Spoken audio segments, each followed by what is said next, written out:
तो good evening friends, मैं विशेष Chaurasia from Atulyam English academy. दोस्तों देखिए यहाँ पे बोर्ड में मैंने बहुत अच्छी चीजें लिखी हुई हैं। देखिएगा यहाँ से टॉप ऑफ द बोर्ड लिखा हुआ है excess of everything is bad. Excess EXCESS excess of everything is bad. इसका मतलब ये होता है कि अधिकता किसी भी चीज की हो, अधिकता मतलब मोर देन नेसेसिटी, अधिकता किसी भी चीज की हो खराब होती है। आपने एक श्लोक पढ़ा होगा ना संस्कृत में कि अति सर्वत्र वर्जयेत, जैसे सुना होगा ना आपने, अति सर्वत्र वर्जयेत। तो अधिकता किसी भी चीज की हो खराब होती है, ठीक है। उसके ठीक नीचे लिखा हुआ है एक्सेस, ये भी एक्सेस है। इसका प्रोनाउंसिएशन, इसका उच्चारण भी एक्सेस होता है, ACCESS। एक्सेस का मतलब होता है पहुंच मतलब उसकी एक्सेस बहुत, इसकी एक्सेसिबिलिटी कितनी है, इसका कैचिंग पावर कितना है, इसका एक्सेसिबिलिटी कितनी है, एक्सेस कितना है, इसका पहुंच कितनी, पहुंच। उसके ठीक नीचे लिखा हुआ है एक्सेप्ट, ACCEPT एक्सेप्ट। ये वर्ब क्रिया है। एक्सेप्ट का मतलब स्वीकार करना। एक्सेप्ट का मीनिंग क्या होता है, स्वीकार करना, ठीक है। ये भी लिखा है एक्सेप्ट, EXCEPT एक्सेप्ट। इसका मतलब होता है के अलावा, के अतिरिक्त को छोड़कर। एक्सेप्ट EXCEPT एक्सेप्ट के लिए कुछ हम अगर अलग से कुछ फ्रेजेस होते हैं, कुछ वर्ड्स होते हैं, उसको भी हम बोल सकते हैं। जैसे एक्सेप्ट के हम और क्या बोल सकते हैं, के अलावा को छोड़कर, या के अतिरिक्त, beside BESIDES besides, apart from, more over, in addition with, इन सब का मतलब होता है के अलावा या के अतिरिक्त या को छोड़कर, ठीक है। अब उसके नीचे लिखा हुआ है एक्सपेक्ट, EXPECT एक्सपेक्ट का मतलब होता है आशा करना या अनुमान लगाना, आशा करना, उम्मीद करना। वो तो तुम्हारी एक्सपेक्टेशंस कुछ ज्यादा ही है, आशाएं तुम्हारी कुछ आशा कुछ उम्मीदें कुछ ज्यादा ही है। तो एक्सपेक्ट की हेल्प मैन को बन जाता है, मुख्य क्रिया बन जाती है। एक्सपेक्ट का मतलब क्या, तो उम्मीद करना या आशा करना, होप, HOPE होप, ठीक है। उसके नीचे लिखा है एस्पेक्ट, ASPECT एस्पेक्ट। एस्पेक्ट का मतलब होता है पहलू, ASPECT एस्पेक्ट का मतलब होता है पहलू, ठीक है। मैंने एक प्रोवर्ब में कहीं लिखा हुआ कहीं ना कहीं कि एक every coin has two aspects, every coin has two aspects। हर सिक्के के दो पहलू होते हैं। Every coin has two aspects मतलब हर सिक्के के दो पहलू होते हैं, या फिर हर इंसान के कई सारे चेहरे होते हैं, हर इंसान के कई सारे चेहरे होते हैं। तो इसको हम क्या बोल सकते हैं, every coin has two aspects। या फिर a person, every person has many faces, every person has many faces, ठीक है। हर इंसान के कई सारे चेहरे होते हैं, ठीक है। अब उसके नीचे लिखा हुआ है इंस्पेक्ट।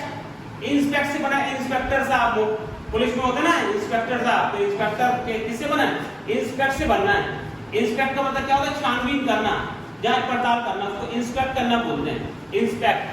उसके नीचे लिखा है इंसेप्ट, INCEPT इंसेप्ट। इंसेप्ट का मतलब होता है शुरुआत करना, इसको बिगिन करना भी बोलते हैं, इनिशिएट करना भी बोलते हैं, स्टार्ट करना भी बोलते हैं, उसको इंसेप्ट करना भी बोलते हैं। जब आप कॉलेजेस में, बड़े बड़े कॉलेजेस में जाते हैं ना स्टडी, पढ़ाई करने के लिए, जब आपकी पढ़ाई चालू होती है, आपको फर्स्ट ईयर में रहते हैं, तो हर साल आपका इंसेप्शन सेरेमनी मनाया जाता है। वहाँ पे इंसेप्शन सेरेमनी मतलब जिसको बोलते हैं अपन की जो सीनियर्स होते हैं ना, वो जूनियर्स को पार्टी वगैरह देते हैं कुछ, है ना, उसको इंसेप्शन सेरेमनी बोलते हैं। आपकी मतलब क्लास वहाँ चालू होने वाली है, ठीक है।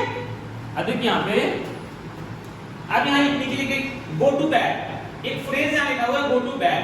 गो टू बेड मतलब बिस्तर पे जाना, सोने के लिए जाते हैं ना, जैसे I go to bed at 10 o'clock। आपने बोला I go to bed at 10 o'clock, मैं 10 बजे सोने जाता हूँ, ठीक है। तो I go to bed at 10 o'clock, तो गो टू बेड को हम हिट द सैक भी बोल सकते हैं, हिट द सैक, ये भी फ्रेज है। इसका मतलब भी होता है बिस्तर पे जाना। इसको डॉस डाउन भी बोलते हैं, DOSS डॉस डाउन। इसको हे द सैक भी बोलते हैं, HAY hay the sack. Hay the sack का मतलब क्या होता है, बिस्तर पर जाना, ठीक है। तो हे से एक प्रोवर्ब भी बनता है, हे से, make hay while the sun shines, है ना, बहुत बढ़िया भाई। Make hay while the sun shines, इसका मतलब ये होता है कि बहती गंगा में हाथ धोना, उसको बोलते हैं इंग्लिश में make hay, MAKE make hay while the sun shines, SHINES make hay का मतलब क्या होता है, भूसा, चारा, HAY हे मतलब क्या होता है, चारा होता है ना, चारा, बड़ी बड़ी घास वाला। Make hay while the sun shines मतलब बहती गंगा में हाथ धोना, ठीक है। उन्हें बता दिया उसको। अब देखिए यहाँ लिखा हुआ है every coin has two aspects, हर सिक्के के दो पहलू होते हैं, या फिर हर इंसान के कई सारे चेहरे हो सकते हैं, होते हैं। उसके नीचे लिखा हुआ है junior is superior to his senior, junior is superior to his senior. इसका मतलब होता है बड़े मियां तो बड़े मियां, छोटे मियां सुभान अल्लाह, ऐसा बोलते हैं ना। उसको कैसे बोलेंगे इंग्लिश में? Junior is superior to his senior. Getting? समझिए यहाँ पे।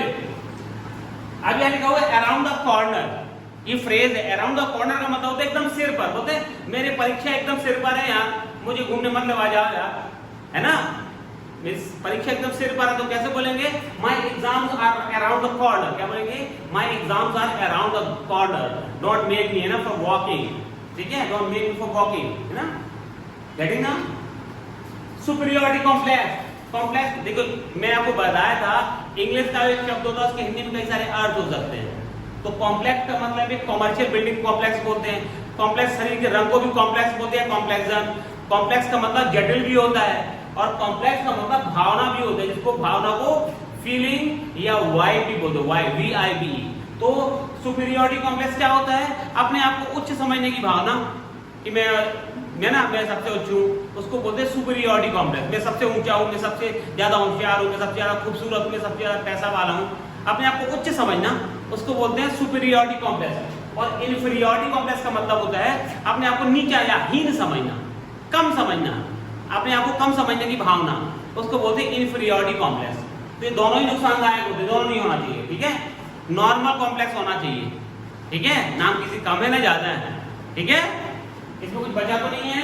हाँ, ये क्या है? प्रोवर्ब लिखा हुआ है यहाँ पे, name the devil and there he और she appears. Name the devil and there he और शी, ही भी बोल सकते हैं, शी भी बोल सकते हैं। अपीयर्स, इसका मतलब ये होता है शैतान का नाम लिया और शैतान हाजिर। कोई लड़की कोई स्त्री है तो शी बोल देंगे, कोई लड़का कोई पुरुष है तो ही बोल देंगे। Name the devil and there he appears, है ना। दोस्तों, यदि अभी तक आपने हमारे YouTube channel Atulyam English Academy को सब्सक्राइब नहीं किया है तो मैं आशा करता हूं कि आज ही मेरे YouTube channel Atulyam English Academy को सब्सक्राइब करिए और करें, ताकि आप मेरे द्वारा अपलोड किए जाने वाले सारे वीडियोस के नोटिफिकेशन और जानकारी आपको समय समय पर प्राप्त होती रहे। Thank you guys.